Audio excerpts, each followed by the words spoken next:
Um,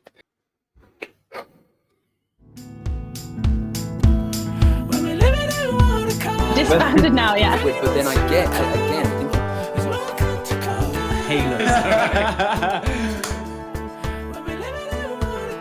Yo, welcome to another episode of Canada Creative Chats. My name is Dan Candler, and on Canada Creative Chats, we like to speak to a multitude of different types of creative individuals, find out about their creative identity, and how they operate and live in the world we live today, however crazy it is.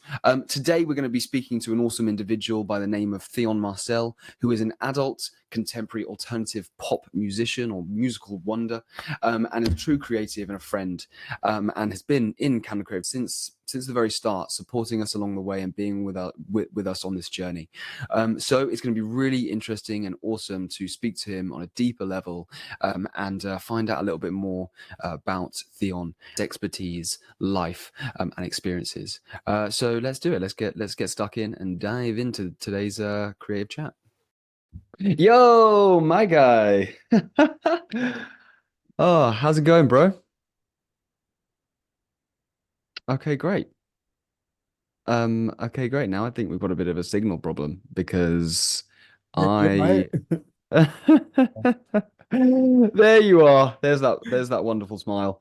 You kind of just kind of frozen status then. But that's what we love at Canada Creative Chats is the uncertainty of what Zoom holds. So bro, let's get stuck into it. So firstly, I'm gonna go straight to your musical wonders and title that you gave me when I messaged you. Adult contemporary alternative pop musician. Yeah. It's about it's a bit of a mouthful. Let's dive into that. What does I don't think I've actually really heard that kind of, you hear R&B artist, you hear pop artist. Let me know a little bit more about that. Because I've not actually heard it before. I mean, technically it is basically pop music, but if we want to get deep into, the category of what it actually is, then it is alternative pop music. That kind of simplifies it a bit more. But yeah, that's pretty much what it is. And I guess the contemporary side of it is because I actually only learned this like a year or two ago that contemporary basically means modern. I don't understand why you can't just use the word modern. Yeah, exactly. I mean, there are just ways to define things, isn't it? But yeah. Put it in terms, it's pretty much just pop music. So pop music. And I watched one of your videos on the Insta, and you describe your inspiration being from movies and like text and stuff. Is that where the pop kind of culture comes from? That like kind of pop culture in movies? What's the relevance of that? Where do you find that is where had you always watched movies and then found the inspiration from the music that was within those movies or the storytelling aspect of what those movies hold, which then translate into the music that you produce? Yeah. I guess it's not pop in the sense of pop movie culture, but it's more so just I watch a lot of movies. I'm really influenced by movies. Not influenced, but I adopt that kind of storytelling into my music with my lyrics and words. The way I try to write a song, I will try to I try to paint an image to the viewer. So even though you are listening to the sound, it's also about vividly giving you images with lyricism to help you understand the picture, which I'm trying to create more. And because I am obviously influenced by a lot of movies, it's just I like the way, like, you're watching a movie and maybe the script might be written for the character and how they describe things. So that's kind of the style that I've adopted, in the sense that even a lot of people listen to my music and they tell me that they could easily hear my song on a series or a movie or something like that. And is that a direction that you are looking to go in, or have you gone in this? Have you gone in this direction? Has your music been in any kind of production, movie, TV, on that side Mm. of things? At the moment, that is the part which I'm trying to get into because I think my music would do so well in that. You can easily hear it on maybe a series or something. So I need to really, really push my music to get it out there on those different kind of sync platforms or avenues. But yeah, Yeah. So let's dive a little bit more into your music side of things and the root of that. I truly believe that every creative individual is rooted from their childhood and and the experiences and the catalysts from a particular moment within your childhood. What would you yeah, say is the catalyst for you and your musical journey that you it's a feeling, right? It's a feeling yeah, of completion when you yeah. when you do something that Mhm. that you randomly do, whether it's someone's telling you to try something Yeah. or you randomly pick up a musician or a Mm. random trick or something. It's then a feeling. So what was the first initial feeling and the catalyst for you to be the musical wonder that you are today? Yeah. I think from a early childhood memory, I can always remember like listening to music or having my parents play music. But I think if I can go back to one of my earliest childhood memories was maybe watching Michael Jackson on TV. Um, I think either doing the moonwalk or like one of his music videos. And I just remember like dancing to it, singing along to it. And that kind of that memory stood with me. So that would probably be one of my earliest memories, which I can think of being the catalyst for wanting to go into this direction. And as I got a bit older, I kind of went in a different direction, a more artistic avenue, because I also used to paint and draw. And then I think somewhere along the lines, I decided to come back to it because I felt like this was where my soul kind of resonated, and this was who I truly wanted to be, or an avenue or an aspect of myself which I hadn't necessarily explored.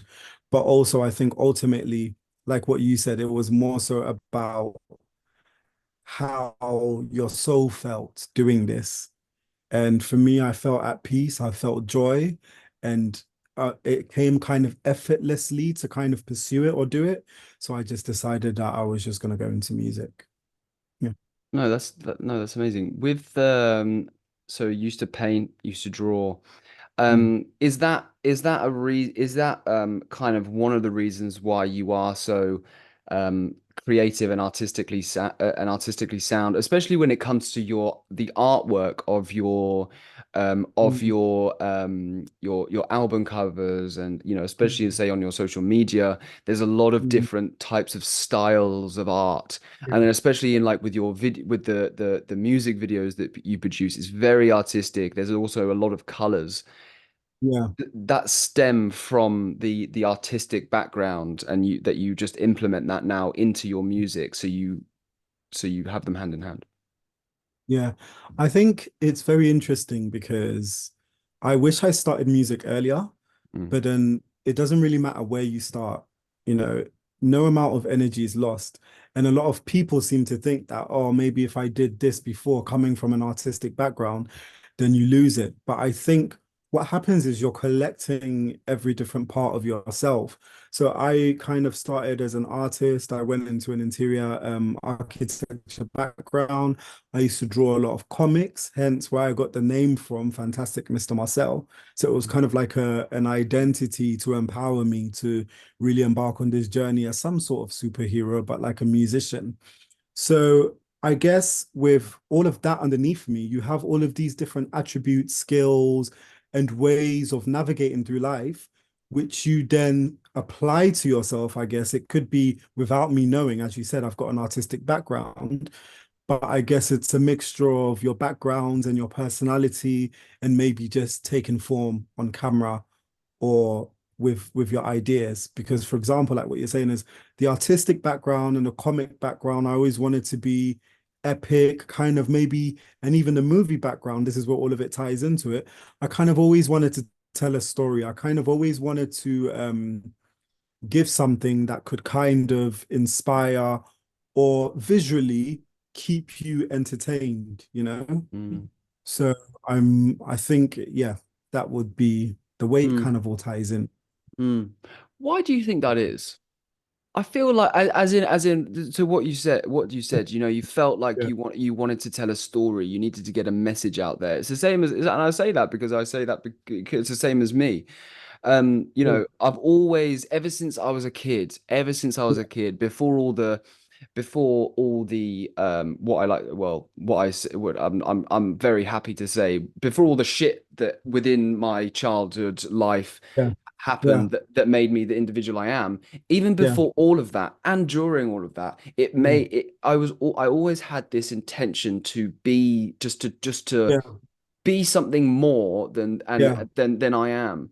And I think yeah, there is a drive with that within certain people, and mhm, and I wonder and I wonder if that I wonder where that comes from. Is it a true energy that is it a true energy that you were always yeah, supposed to do something, or is it kind of grown into you from even the early ages of 1, 2, 3, where you don't even understand the reality that you're living, but you're taking things in.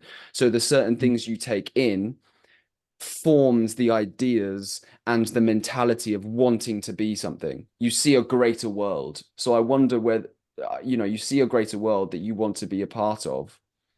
mm. I kind of rambled on for a little bit more about about that, but I but think it's I, but it's really mhm. interesting, right? What do you think it comes from?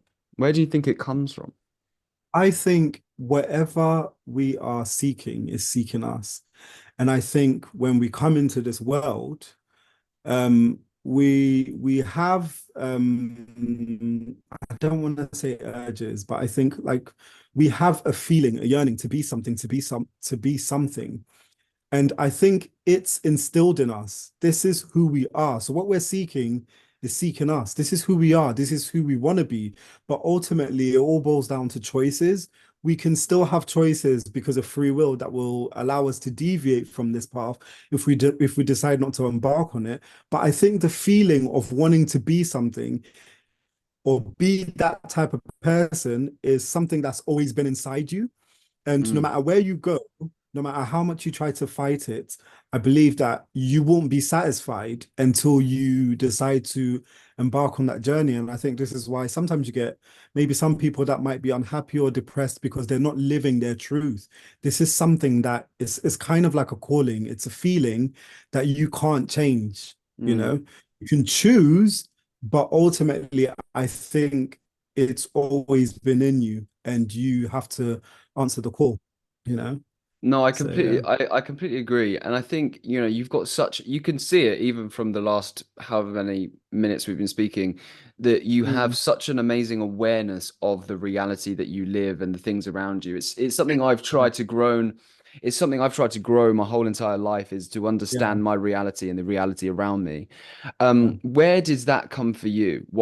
How are you so in tune with these things, and how do you think you're so aware? Because the reason why I say that is because, like you said, some people don't understand how to see that, Mm, and yeah. they don't understand that they want this and that this is supposed to be them, but they can't go that way, Yeah.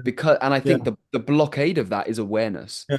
You are Yeah. you can't you're Some people are just, unfortunately, they're not aware of their Yeah. emotional state, their physical state, and Yeah. their energy state. So if you're not Yeah. aware of these things, then you can't understand the mechanisms and the fundamental truth of the direction you Yeah. need to go to.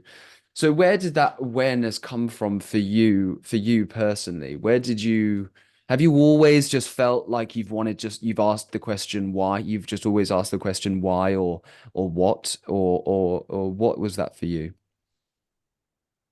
I think the best way to probably describe it is people who have either, let's say, the easiest way to probably put it is the biggest task in the world always probably come from backgrounds of maybe deep, dark depression. And you know, for you to go through that, it makes you very, very, very aware. It makes you take the time out to look at yourself. It makes you take the time out to understand yourself. Well, the ones who are really digging and trying to figure things out, because again, it goes back to what I said, everything is a choice. But I think ultimately, people who maybe have a greater calling or have the yearning to be something bigger always have to go through something which allows them to be aware, because the only way for you to grow and for you to notice things about yourself and to really dig deep within your soul is to have to go through dark times, is to have to experience really traumatic experiences in life. And that allows you to sit with yourself. Well, those, because either way, even if you are not sitting with yourself, you are still confronted by anger, pain, sorrow, all these emotions. And the choice is yours to really, really try to understand these things, you know? For me, I just remember growing up, I am a positive person. I've always been a positive person, but I think remember what I said to you, experiences with family, all these things really led me to a path where I always felt alone or I always felt like an outcast. And not everybody does this, but I also consider myself to be a geek in the sense that I spend a lot of time alone and I get really hyper focused onto what I'm interested in. So when all of these experiences started happening, for me, I started learning more. Like I felt like, oh, maybe I wasn't good at being friends. So I started reading books about how to make friends, how to do this. So I started really, really digging deep into myself. And the more you dig deep into yourself, the more you become aware, obviously, you know. And not everybody can see themselves or understand themselves, but I think the more you dig deep into, just like the same way, the same attention you give to something, you understand it a bit more. Like if you're in a relationship with a person, the more attention you give to that person, the more you study them, you understand that more. So internally, so I kind of did that with myself, and then you learn so much about yourself. And I think this is an important relationship that everybody should adopt. Learn to have a relationship with yourself first before you navigate into the world. And this is a constant journey. So the more you do that, the more you understand yourself and the more aware you become, you know. Mm. So even if I don't know if awareness levels are limited to certain people, but I understand that even if you do that, you will allow yourself to become a bit more aware and be able to navigate a lot easier through your reality or see things as they Mm. are. No, I completely concur. And I think, there's a point you made about learning. Mm, There was something I read about learning. It was like a three steps to like, living a happy year or living a happy life. And yeah, one of those steps is learning. Learning yeah, something new, executing something new, yeah, because it rejuvenates you. And I think that is actually partly one of the reasons why I became so I it was a very similar journey to myself. Your mm, journey was similar to myself, as how I felt like an outcast, and I felt like, there was things happening at home that I yeah, couldn't comprehend in at that time as a child. So it makes you, like you were saying, like it makes you kind of have to think, what the fuck is going on? You know what I yeah, mean? And that is only by the subconscious trauma that is happening within that very instance. So it yeah, makes me think whether that is an actual correlation to certain people who do go on their own path and become mm, their true successful selves, because they, ever since they were a kid, they had to learn and figure yeah, out who they were, because the mhm, outside world, whether as a trauma at school or at home, or just out and about, that trauma, whatever that does within us to particular time scale of when you're a kid, I think yeah, that is what makes you question and makes you, want to learn, because you're like, okay, well, cool, like let me just try read this book, or let me try and figure out, how to do circus skills, so I can subconsciously take my mind off of this stuff. And by each time you do that, you learn something new, you learn a different side of yourself, and you learn a different way of being in the world you live in. yeah, um so I think that is important. I think, yeah, I truly think awareness is one of the keys to true authentic success. Mm, Um, because if you, like you said, if you don't understand yourself and you don't understand the reality you live around you, you can't get to a place of true understanding of who you are as an individual. Um, yeah, I think you're right because for the way I see it is in order to grow in anything that you're doing, you have to constantly be aware. And the only way to be aware is to constantly keep digging deep within yourself. The more you do that, the more you unearth, the more you figure out, the more you understand, the more you see. So the more you do that, I guess you grow. You grow in ways where you didn't even mm, see yourself getting mm, into. I think sometimes it's all about time mm, and being patient with yourself mm, because our mindsets when we were younger and we were experiencing things and being able to deal with it may not be our mindsets now, but mm, because we've lived through it, we have a better understanding of it. And then we can also be able to give that knowledge to someone else or mm, show them a different path or a mm, light. Then ultimately, too, we all still have to make choices mm, regardless. So, mm. yeah. Mm. And allowing yourself to be vulnerable enough to to be able to share that knowledge, like you say about sharing that knowledge. But I think with some people, I think it's easier to Mhm. be to be I don't know if it's the right word, but it's easier to be selfish on that sense of like, oh, you know Mhm. what, like I'm learning this about myself, but I'm just gonna like keep it to myself and I'm just gonna become my successful thing because maybe you don't have the tools yet to be vulnerable enough to be Yeah. like, yo, bro, like look, this is how I do this, and this is how I do this. Because in some people's lights, in some people's eyes, or no, in your eyes you could be thinking, oh my God, Mhm. that person, whatever I say, like if I say this or this, like, oh my God, I'm gonna be like, they're gonna think I'm an idiot, or they're gonna think I'm this, or like maybe I'm just being too sensitive, or maybe I'm being this. But if you can allow yourself to become vulnerable in that state and then Yeah. share that knowledge, it's that Yeah. is then it's in itself Yeah. an extra extension of you. Um, so Mm. with the I totally storytelling agree.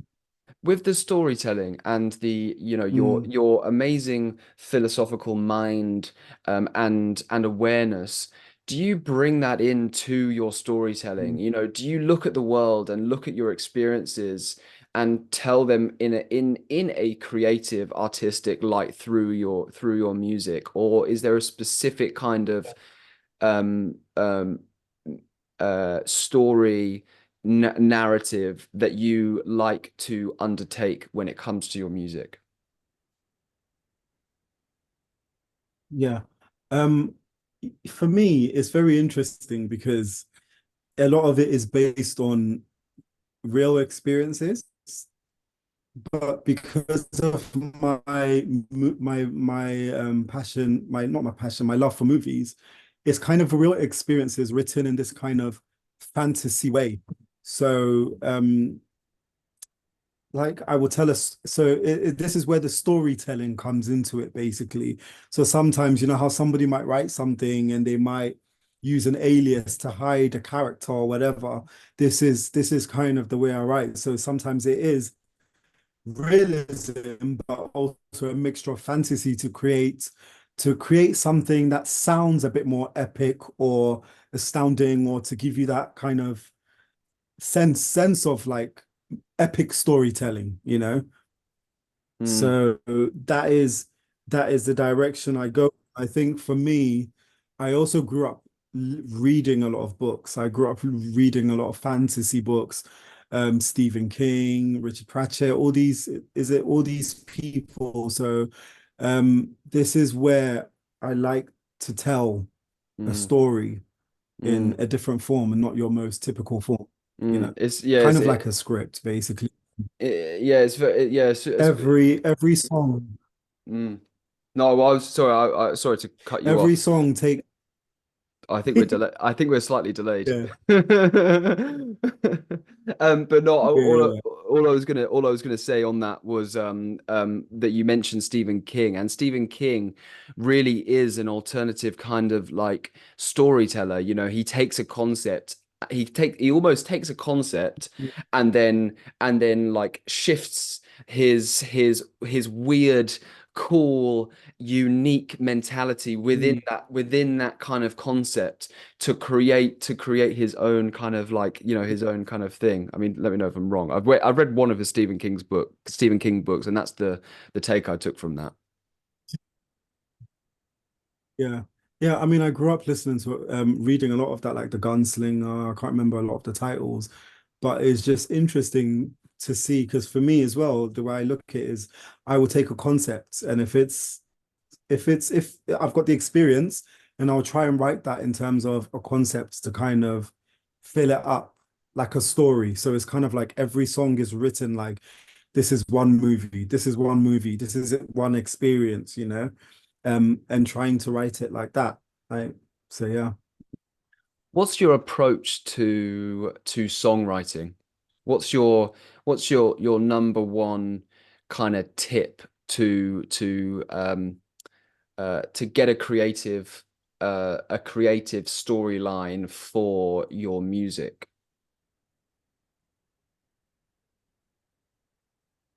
So, I mean, I have tried all the approaches where because I'm always writing things down. Like I'll be watching a movie or I'll be out with friends at a party and I'll hear a line or in a conversation and I'll write things down or even traveling on the tube. So I'm always gathering things like a sponge, just soaking up words, terms, phrases and everything. But so I've done it in that process where I normally would write a song, go into the studio and have it produced and recorded. But I think at the moment, the main process is I will go into the studio with songs or which I kind of like or a vibe or feeling, and then we create something similar. And whilst Colin Lands, my producer, is in the studio, whilst we are together in the studio producing the song, I will be listening, and most likely I get ideas. Sometimes I'm concrete on the idea straight away when I hear the sound. And then sometimes I'm also not sure, but the feeling is again, is the initial feeling. The feeling is there. So I will get the idea and I'll get the feeling. And while we're in the studio, I'll be writing things down. Sometimes, majority of the time, almost all the time actually, by the time we finish rewriting and producing the instrumental, as I'm on my way home, I'm listening to the song. By the time I get home, sometimes I've already written the song, but sometimes I'm kind of playing about with it because I don't want anything concrete. I don't want to be influenced by specific things. And I just want to make sure that this is the vibe I want to go into. So sometimes I would have either written the song before I've gotten home and I'm tweaking it, or sometimes I'll wait till I get home so I can easily digest the sound on my way home and then process everything into words once I've got home in a safe space to actually write it down. So yeah, Wow. that is most of the process that I've been working on lately. No, that's great. Okay, so you Yeah. say lately. So what's another kind of process that you would do? I guess so. The other process would be either writing things down, going into the studio, and Okay, I then see. creating something from that. I Or see. yeah, Sorry. yeah, Yeah, you did yeah, you did say. Okay, yeah. with something, I mean, something I face, I think a lot of creatives face is what's the term? Oh God, I literally just had it in my brain. Is it I, writer's block, no, no, like identity. Um, do you know what I mean? crisis, an identity crisis? Maybe not. No, Not. no, it's like it's an actual term. Let's fact check live. Identity. Well, it does say identity crisis, but it's not. Um, oh, well, this is embarrassing. Cool, nice one, guys. Okay, well, let's call it identity crisis. I think it is that. When like you have this identity crisis, Mhm. whatever the actual term is, guys, I mean, like write in the comments or any kind of like vibes that you actually, corrects me, guys, because I know what it is. So as soon as I see it, it will be calm. But when you so a lot of us as creators have this identity crisis of like this is not who like oh my God, people are going to hate this. This is not Mm, like, people aren't going to think it's cool, like whatever. Like as a musician, especially writing all these different things down and like and creating this music, do you feel that from the very moment that it gets released? Do you when you're writing your tracks and you're then mm. going to the studio, do you write like, your music and just constantly feel like you have to adapt it and you have to change it because you don't feel like it will speak to people? Like do you have that identity crisis for that? Or do you just fucking write and go, nah, like this is like I just feel it, it's solid, this is what I'm about. I think ultimately it's very important again to understand yourself and know what you want and know what you like and know the message that you want to give. Give the message you want to tell yourself and the message you want to tell the world. I think for me, it's more important about how you feel about the body of work. Mm, And it's about so the way I think we all go through spaces. I used to be a bit nervous before making music or putting it out and thinking, are people going to like it or are they not? But I think I'm at a stage now where I just don't really care. mm, And I think that maybe comes with either time or growing mm, confidence. I don't really know, but I just know that I don't really care about how people feel about my body of work. The best way I look at it is I am an artist, I'm a creator. Um, my job is to create. And then once I've done that, however anybody feels about it is how they choose to feel about it, whether they take it on board, whether they resonate with it or whether they don't. I've done my job as an artist. And ultimately, it's not about writing something to cater to people. I also used to think, or maybe, and to battle the answer, which you said, are people going to like it? Is at the end of the day, art is art. Art is subjective. Your aim is to reach more. My aim has been to reach as many people as possible as I can with my music. If somebody doesn't like my music, there are probably two more other people out there that do. So the more you mm, keep doing what you're doing, you're always going to find somebody who's going to like what you're doing, you know? mm, But ultimately, your job is not to feel, it's not to be concerned with how they feel. Your job is to focus on how you feel as an artist and making sure that the message that you're putting out there, you are true to yourself and your emotions and your feelings. And then whoever's going to take it or receive it will, and whoever doesn't, that's also okay. mm. So yeah, I used to get nervous before I'd put music out. I used to just really be worried. I used to think, oh, is anybody going to like this? But now I think I'm in a place of comfort and peace. And I think that also comes with being happy with yourself and also being happy with the work that you're creating. The more happy you are with what you're doing, you're not necessarily like, for example, if you're solid within yourself with the awareness and what we're talking about, you wouldn't necessarily sit there and think, oh, is anybody gonna like it? I'm more aware about what I like and who I am. So you're not necessarily concerned with all these thoughts. And I think a lot of these as well are thoughts which kind of hinder creativity. They don't empower you to create and to create and navigate to kind of really show your true self. So when you can relinquish all of these thoughts or feelings attached to what you're doing, then you start stepping into a state where you are really, really, because even if you're not confident, I don't think I'm confident, I'm trying to be, you get into a state where you can really, really navigate where you're respecting what you're doing, you're understanding it, and you're focusing more on how you feel and less on how others feel about what you're doing. Yeah, that's beautifully put, bro.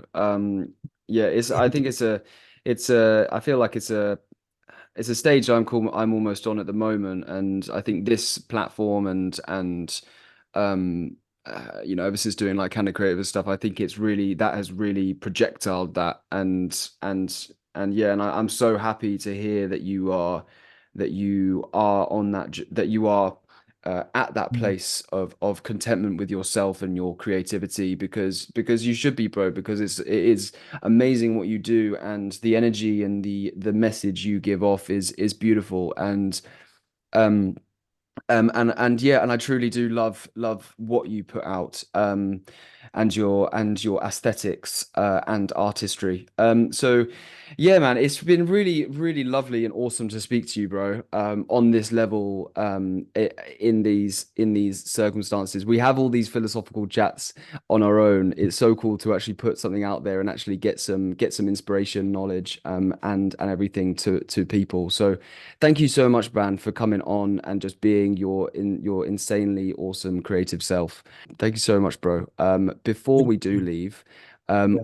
where can people find you? What's the go-to? And thank you so much for having me. I really appreciate that because it helps me to also understand myself a bit better. Um, Places where you can find me on YouTube, you can find me on Spotify, you can find me on Instagram, and it is fantastic, Mr. Marcel. Fantastic, yeah, fantastic, Mr. Marcel on all platforms. So yeah. Amazing. I will put that in the description, just like I do with all the stuff. Guys, make sure to follow Theon. He is just a wonderful human being, as you've seen today. So amazing, bro. Thank you so much. This has been Thank Kind of Creative you. Chats. Make sure to everyone follow, subscribe, and all that wonderful shizzle, so you can keep up to date with all our content and listen to more incredible creatives. So thanks so much, everyone, and peace out. A town. I probably can't say that because of copyright, but oh well.